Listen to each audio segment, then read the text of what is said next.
Parents, the following video is going to tell you how to and how not to do car line. And remember, if we can do it at Chick-fil-A, we can do it at EPA.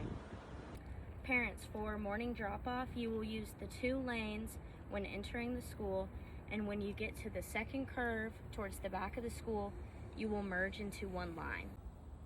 This is where you will be merging into 1 lane. For afternoon pickup, when you're entering the school, you're going to use the 2 lanes and wrap around the entire parking lot. And then in the next clip, we'll show you a little bit more about the merging procedure right here. These next 2 clips are sped up, but they will show you the merging procedure when both lanes are being used. After you have merged, please pull all the way forward and follow the car in front of you. In this next clip, Ms. Chapman will be giving you some tips and tricks to make car line more efficient. Good morning. A couple of tips that'll help us help your kids get in the cars a little faster. One is make sure that you stop at a cone. We send the kids to a colored cone to get in their car.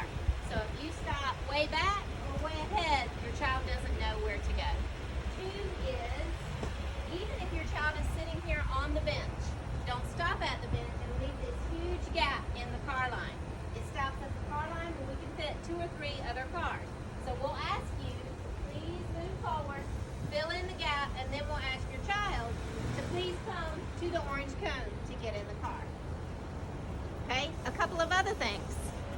This seems like a simple thing, but if you could do us a favor, if your child is in a child safety seat, which we totally support, make sure it's closest to the sidewalk.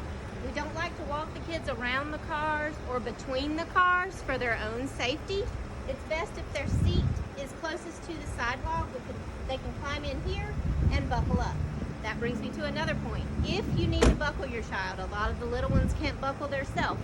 Go all the way down till you see what we call the buckle boys, the green signs at the end, and park there to buckle your kids.